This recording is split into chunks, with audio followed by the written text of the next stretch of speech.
Hi, everyone. Welcome to another episode of Spotlight on CS Ops or Customer Success Operations. I'm here with my co-partner, Matthew Lind out in Austin. Hi, Matthew. Hello, Jean. Great to see you. And today we've got the pleasure of talking to Daniel Oberes. Daniel has a tremendous amount of experience in the customer success operation space. He started out as a rep back in the day and has kind of moved through a few different organizations like Blackberry, People.ai, and is currently now at Snapper leading the operations team. So just pleasure to have you here, Daniel. Really excited to talk with you. Thanks, John. Thanks, Matt. Hey, everybody. Amazing to meet you, Daniel. Let's go. Right, we stalked your LinkedIn just a little bit. Got to talk to you a little ahead of our recording. So you moved from the head of customer operations to just head of operations. Tell Yeah. us about the difference and tell us how you made that transition. Cool. So I'm currently at Snapper. Let me just give a little background on what Snapper is. Snapper Yeah. is a Series B startup. But so just a little more background on it. It is like the Uber for photography. We started out in the consumer space, found that there was a need for enterprise, really where there's a high run rate image need, like real estate or automotive dealerships, things like that. We're like, okay, I just need lots of images. So we really kind of branched out from what is our matching algorithm for consumers, and then like now we go, kind of large enterprises. So we have like, customers like DoorDash and Bring a Trailer, things like that. So when I initially started out, I was head of customer operations. Customer operations, and I'm going to be very particular about the use of the word operations. Operations here at Snapper means something a little different from what we traditionally talk about in terms of operations, which is operations is like process or systems administration or program management, things like that. Um, uh, in Snapper, it's really I'm the outcome owner, right? So customer support, our inbound sales team, our L&D team, all kind of roll up to me. So those are the functions that I ran. So highly focused on kind of an inbound sales motion and a customer support team for both enterprise and consumer. We branched out under my watch to focus on things like NPS. How is our marketplace? Because we have to manage supply of our photographers, um, and we had a lot of basics that we needed to work out. So, what does a brand look like? How do we maintain our supply? How are our supply? How are they happy? Like doing the NPS work. Eventually, my ability to influence, it was always kind of bumping up against my counterpart team, which was marketplace operations. After a couple of quarters of kind of grinding away at the fundamentals, like how do you measure performance? What is the actual capacity plan? How do we plan ahead? Just kind of looking further along, bring on some of the more mature business processes. Really, just when I say more mature, I just mean longer term thinking. We got some record performance in basically all of my functions, and an opportunity was put in front of me to take on like more of the functions. So the other partner organizations were creator onboarding, the editing team, our QA team, and then what we call a completions team is kind of like a concierge type service for some of our enterprise customers. And then uh, people operations, which was like a big leap for me. So I've now taken on all of those functions, and I have, like analysts and operators and a lot of managers. So it's about uh, direct reporting, about 150 people or so in my org. It's a lot of mouths to feed. I know I just gave you a big runaround. Hopefully this is helpful. I think it's super interesting because so one, I forgot to mention CSM Practice. We have that in common as Hmm. well. We both worked at CSM Practice with Arit, and so I'm sure, like you learned a lot there. She's definitely one of the they're founders of kind of operations and in customer success. So, Yeah. but I'm curious, like, so one of the things like you described there, like I would see as like more traditional operations stuff, right? Like performance management or defining what performance looks like, measuring that, figuring out capacity planning. Like to me, like a lot of the CS ops people that I work with or that I've worked with or that I've talked to or that we've had on the show here, like so many people are like systems forward or they focus a lot on like the gain sites or the tangos or whatever Yeah. tools that need to apply. There may be some analytics or some like workflow stuff that they do, but they lean in on a lot, oftentimes like other teams. What you're describing, and I kind of left pure CS ops as well, and I'm more in an operations role as well. So I kind of am encountering the same things, like these other topics that are much more kind of grander operations topics, like how does the business function? How do we measure that? How, what is it that that business is set out to do and how do we get there? I'm curious, like, what does your journey look like getting to that level? Like, Mm. going from someone who maybe just owned the app or implemented Gainsight to that Oh next yeah. level. Yeah, it was a kind of a unpredictable journey. So let me just give you a little kind of background on my career trajectory. I think that'll give some context. Um, so I started out as a customer service agent. So I'm an older dude. So it was like the late 90s, and there was like the dot-com boom going on, and people are riding around on scooters in San Francisco talking about IPOs. I was like, I sign me up. I wanna be part of an IPO. So I kind of just got my foot in the door into whatever tech company would accept me. I was decent with computers, right? And I was like, all right, I'm curious, I'm smart, I can figure it out. So I basically kind of bet on myself and figured out tech companies would uh, the barrier to working in a tech company, at least through customer service, was pretty low, right? But like I lucked out and I started at a company that had an enterprise focus.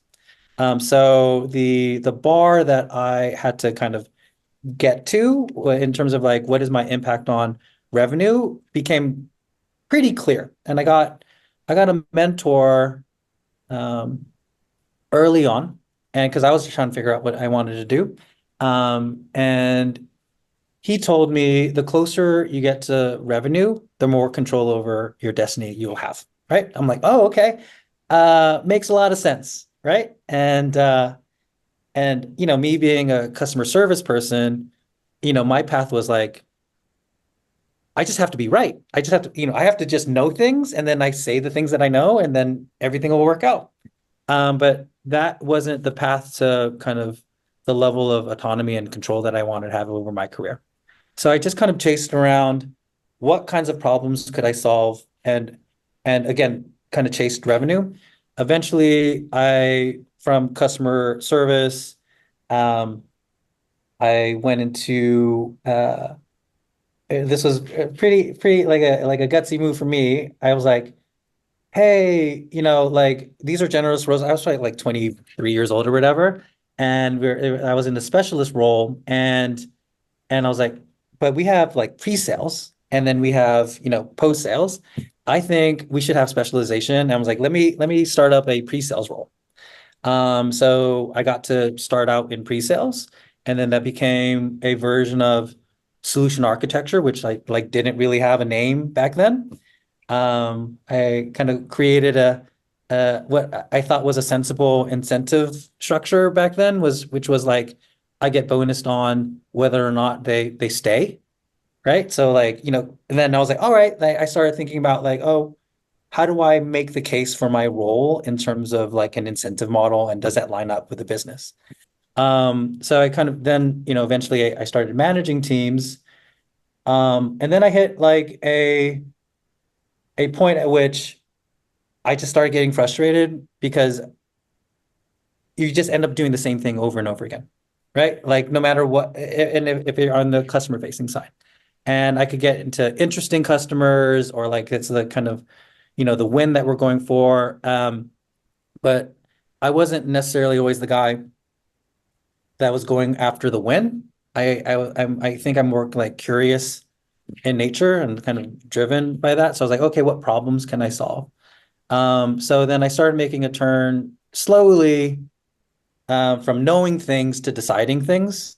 So I went into project management, which was like a weird swerve, but I felt like that gave me the vocabulary for making decisions within a business, right? So I'm like, all right, let me try project management. Then eventually that turned into program management, and program management told me I had to learn how to do, again, measurable results for like this little pocket of the business that I'm doing. And I had to learn how to do numbers. And I didn't know how to do that. So I started proposing programs and how I would measure it. And then that became, I was like, oh, okay. Now that I know how to, run a program and I could start talking about metrics. This was at a startup, Marin Software.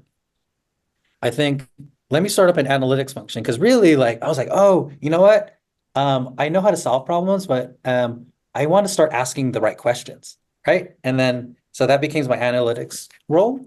And I'm like, oh, okay, now that I know I how to answer the questions or ask the questions, but like the fidelity of the answers that I would get would be so low because our systems were poor. And then that's where we got into the Gainsight mode. I'm like, all right, now I have the way of instrumenting and measuring the impact of a program more directly. And so then I was like, all right, I have analytics, I know how to run a program, and I could run systems, right? And that was kind of the turn. Yeah.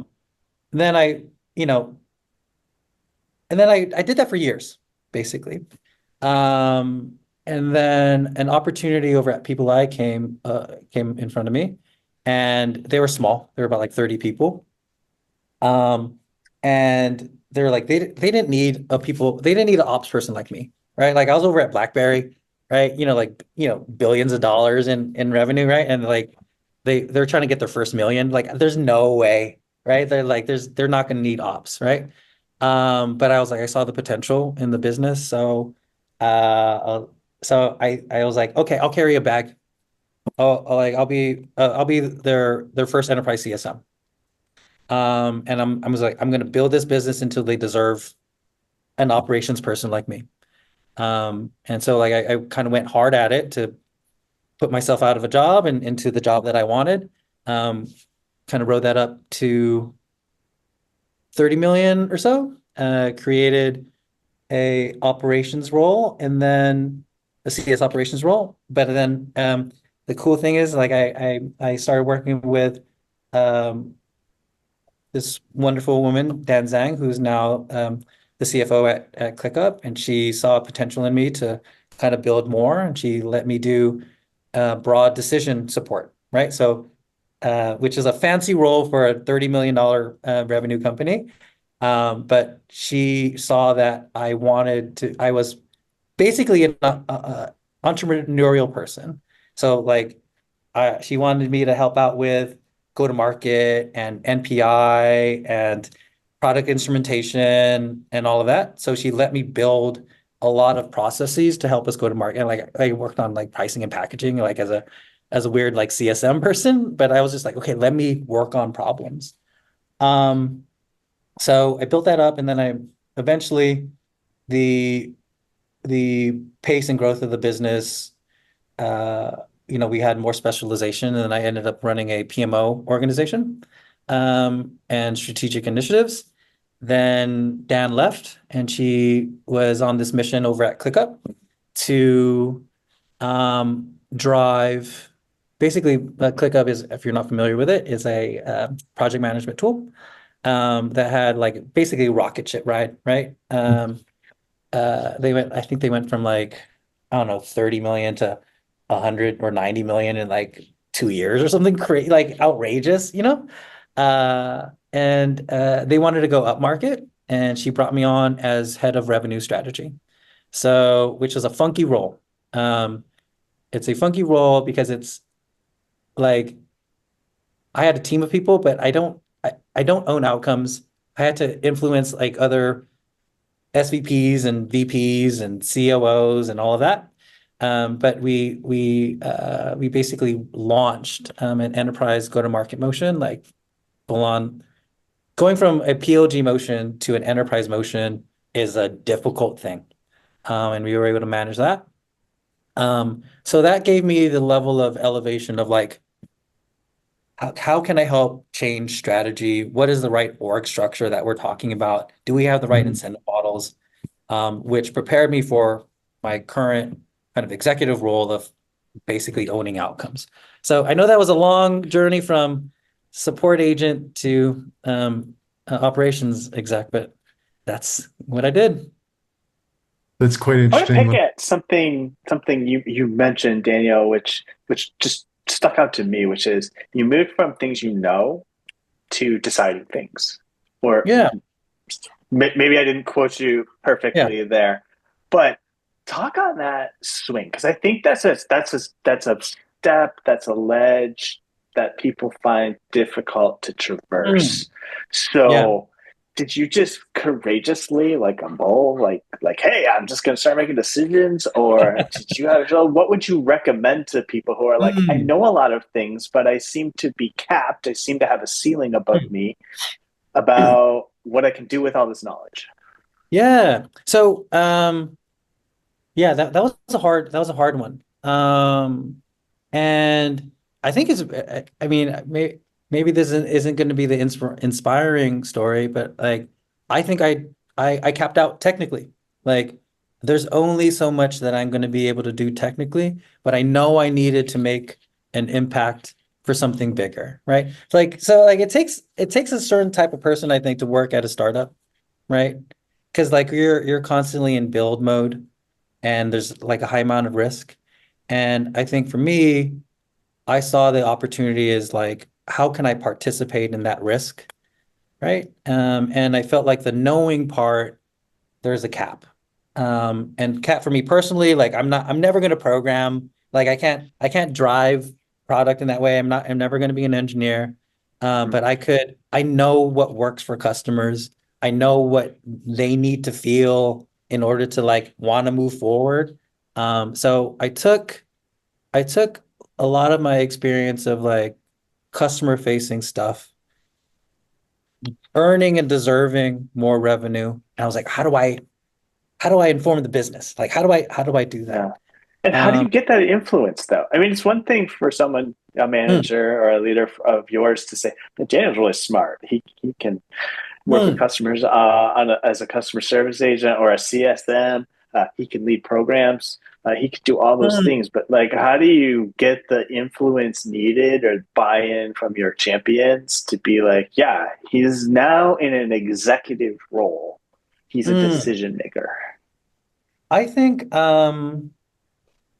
I think the turn was I don't there's not one thing, but I think the kind of the turn was kind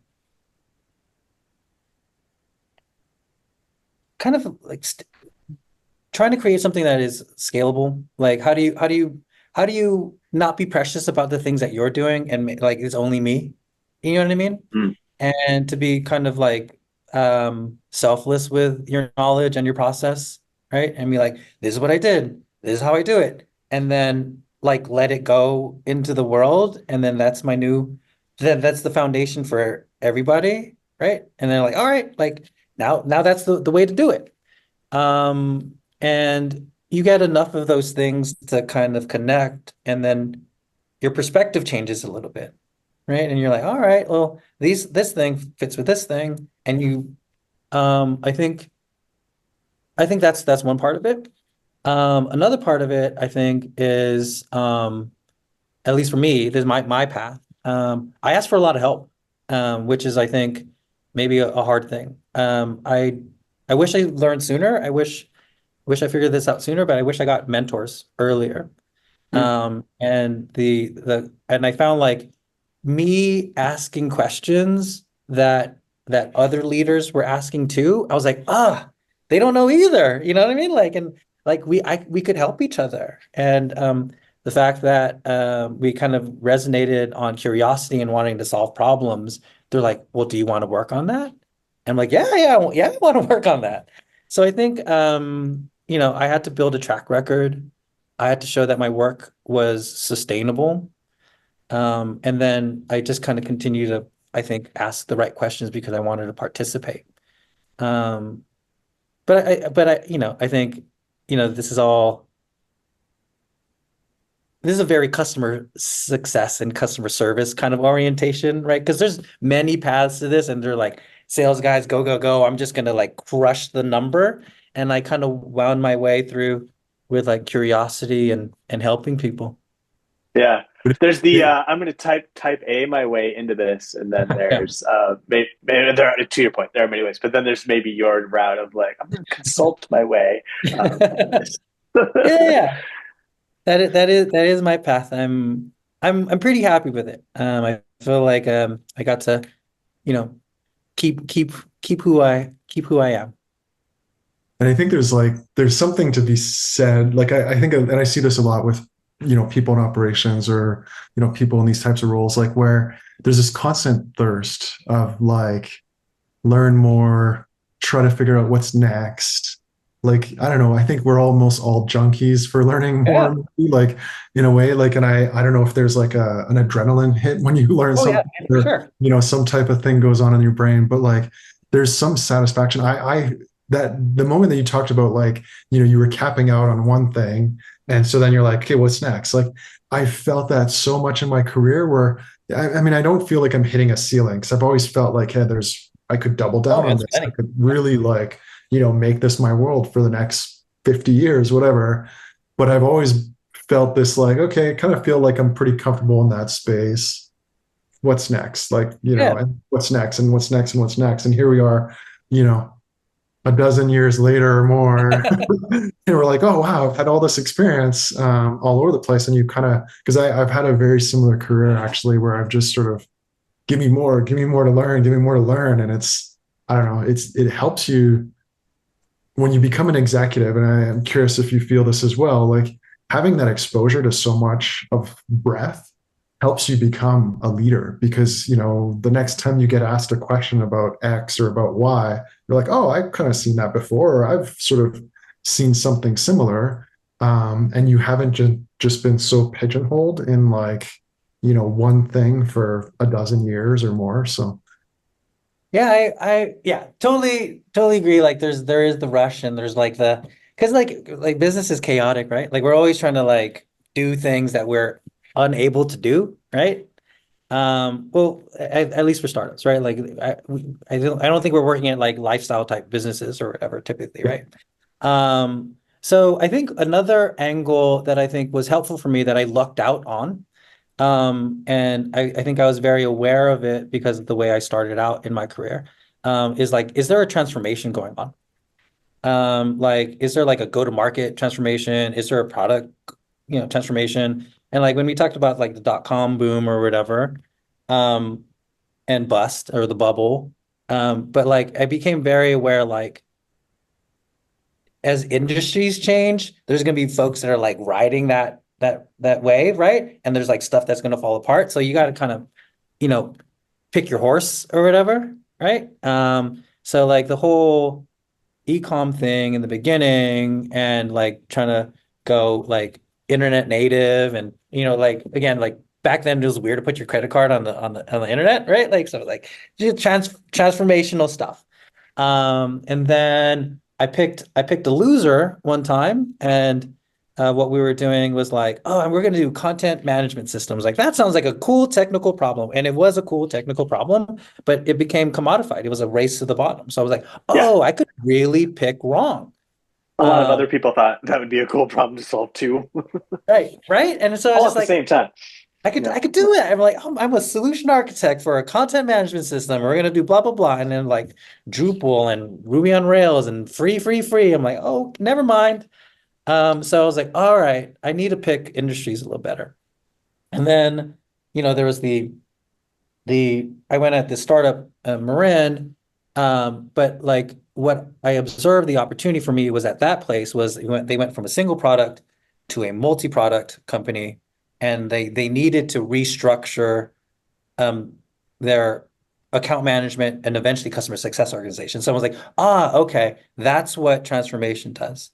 And then when I was looking at Blackberry, I was like, okay, I need to focus on what's happening because like Blackberry wasn't a cool thing, right? It was cool when it was cool, but like At the time, it recently was it's not pretty cool. cool. Yeah. Yeah, yeah, yeah, yeah. But like, so the transformation they were going through, and I was lucky to find this person, Laura Fay.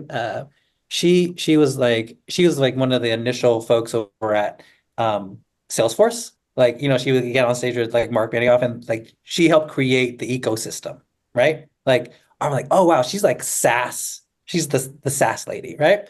So what BlackBerry was trying to do is transform from a hardware business to a SaaS business. I'm like, oh, that's a crazy problem to solve, right? So I'm like, sign me up. And then what I saw with People AI, and this is like more of a basic thing. It was like they're going from SMB to enterprise. I'm like, okay, I could help you do that. And then with Snapper, we're going through what I'm describing as our kind of our Netflix moment. We have a traditional capture business, and then we have an AI business. So I'm like, all right, like let me participate in kind of go to market stuff. So I think if you're hungry for, where do you learn? How do you kind of put your knowledge to the test? I think it's going to be measured based on the kinds of transformation or growth that a company is going for. So I think pick your target. May you have as much success at Snapper as Netflix did at Netflix. That would be a win, right? I am That would trying. be a win. Yeah. As we wrap up, give us a prediction. I think the wingspan of what you work on is fairly broad, so we'll let you go broad here on a prediction, whether it's the operations space, the SaaS space. Give us a prediction for the future. I think I don't think there's going to be like a hot take or like super controversial, but I think um the customer success function and sales operations function and marketing functions are all gonna collapse to greater or lesser degrees depending on like your industry and your customer. And I think you're going to see more of that with more companies being kind of product-led growth models, right? And try as you buy, or buy as you try, or whatever, right? Like, and then like more kind of gated solutions where you opt in, and more enterprises operating in that way. So like the difference between marketing and CS and support and sales, like all kind of like all those roles are going to be changing. And I think the kind of neglected function that we see, like at least in kind of mid or kind of lower tier uh, enterprise businesses, is customer experience. And I think customer experience is going to be like, how do you tie what levels of engagement are you going to have through product, through sales, through support? And it's just going to be a necessary thing for the basics of like product releases, right? Like I think it gets too sloppy if you can't manage it well. So my prediction is customer experience is going to be kind of like it should catch up with RevOps. You know what I mean? Because like RevOps is a little nebulous, but I think like customer experience is seen as like a fancy thing. You're like, oh, what's your customer journey? And that's like seen as a nice to have, and like it's very process oriented. But like once your customer is in there, you need to like interact with them in a consistent and cohesive way. So like it's not going to be a nice to have. That's my gut on this.